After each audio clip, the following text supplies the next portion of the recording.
안녕하세요, 백발중개사입니다.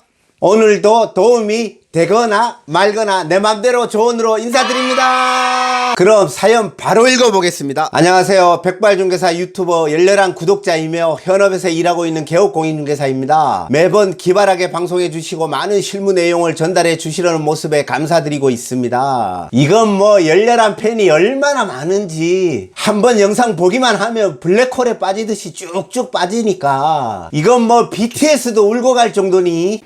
다름이 아니라 며칠 전 상가 임대차 계약을 공동으로 진행했는데 임대인이 상가 월세 소득 신고를 하면 안 된다고 해서 월세 다운 계약서를 작성했습니다. 임대 계약서는 양쪽 부동산 공동으로 작성했습니다. 그리고 다운 계약서는 부동산 명판 없이 직거래 형식으로 작성해서 교부했습니다. 상대 부동산은 이런 경험이 많아 꺼리낌 없이 별도의 계약서를 작성해 주는데 그때 저는 다른 말을 못하고 그런가 보다 하고 있었습니다. 이게 지금 뭐가 문제냐 하면 예전에 제가 영상에 올린 적도 있는데 매매 계약을 부동산 4명이서 공동중개를 했는데 물건지에서 어련히 알아서 계약서 쓰겠지 해서 다른 부동산 3명이 밖에서 담배만 피우다가 이게 중개 사고가 터져버린 겁니다. 그 영상 제가 올려놓았으니까 한번 찾아보실 분들은 찾아보시기 바랍니다. 내가 초보 부동산이라 해도 공동중개를 진행할 때 이건 아니다 하는 부분은 말씀을 하셔야 됩니다. 그거 알아서 어련히 해주겠지 하고 가만히 있다가 나중에 중개 사고 터져서 한강 가서 이게 진짜 일리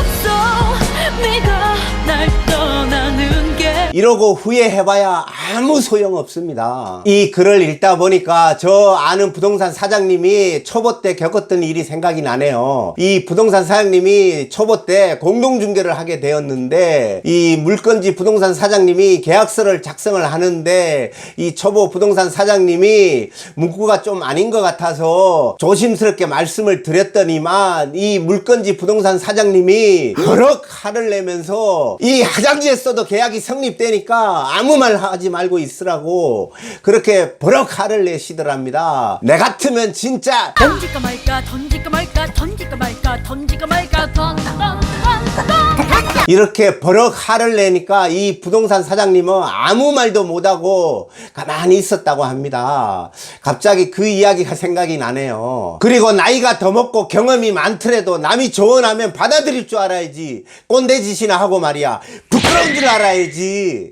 그리고 돌아와 생각해보니 잘못됐다는 생각이 들어 계약서를 해소하려고 하는데 임차인을 설득해서 계약서 해소하려고 했는데 임대인이 정상 계약서대로 신고하려면 1050에서 5만원을 더 내야 한다고 합니다. 임대인은 5만원은 10% 부가세라고 하는데 세금 계산서는 발행 안 해주고요. 월세 신고 시 소득세와 혼합해서 생각하고 있어서 설득이 안 됩니다. 그래서 해수는 못했는데 걱정이 됩니다. 나중에 문제가 발생되면 임대인은 세금 탄류로 세금 추징이 있을 것이고 중개한 부동산도 다운 계약서 작성으로 문제가 많이 될 것 같습니다. 임차인도 보통 사람은 아니고 솔직히 다운 계약서 작성 문제로 행정처분을 받을까 걱정이 됩니다. 임대인이 설득이 되면 양쪽 계약서 해소하고 끝내면 좋겠는데 그냥 아무 일 없기를 바라고 넘어가야 할까요?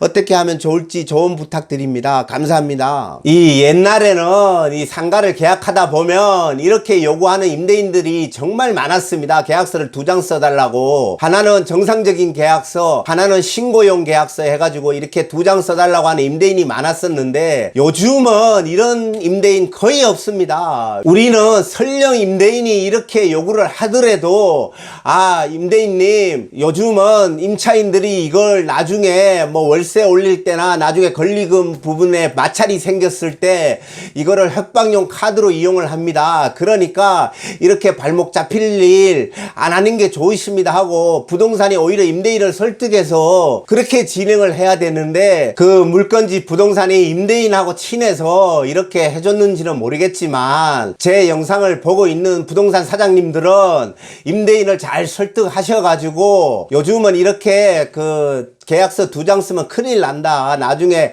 약점 잡히고 세금 추징 당하니까 오히려 이렇게 안 하는 게 좋다고 오히려 임대인을 설득하셔야 됩니다. 요즘은 부동산들이 이렇게 얘기하면 그래요 그러면서 굳이 써달라고 하는 임대인 한 명도 없습니다. 그러니까 차라리 임대인을 설득을 해서 계약을 진행하시기 바랍니다. 그리고 여기서 한 가지 더 문제가 되는 게 뭐냐 하면 한번 보시죠. 그리고 다운 계약서는 부동산 명판 없이 직거래 형식으로 작성해서 교비했습니다. 이게 문제가 되는 게 뭐냐 하면 부동산이 명판을 안 엮고 부동산에서 그 직거래 형식으로 계약서를 써줬더라도 이게 판례에는 문제가 됩니다. 뭐가 문제가 되냐 하면 장소 제공으로 문제가 됩니다. 그러니까 이렇게 직거래 형식으로 계약서를 쓰더라도 계약서를 들고 커피숍 가서 직접 이렇게 쓰라고 하던가 아니면 부동산이 커피숍 가서 그분들 모셔놓고 계약서를 써주던가 이렇게 하셔야 장소 제공으로도 안 걸립니다. 요거 명심하시기 바랍니다. 그리고 공동중개를 하시더라도 아닌 건 아니라고 말씀을 해야 합니다. 괜히 가만히 있다가 날벼락 맞지 마시고요. 기분 나쁘지 않는 선에서 아 이렇게 했으면 좋겠습니다라고 아닌 거는 가감하게 말씀을 하십시오. 나중에 후회하지 마시고요. 오늘 내 맘대로 조언은 여기까지입니다. 그리고 밑에 더보기란에 제가 메일 주소 남겨 놓을 테니까 이 부동산 하면서 애로사항 그리고 황당한 중개사고 그리고 고충 이런 거 남겨주시면 제가 이렇게 영상 찍어서 도움이 되던가 말던가 한번 올려보겠습니다. 다음 시간에 뵙겠습니다. 구독, 좋아요 좀 눌러주세요. 10,000명 찍어야 됩니다. 아.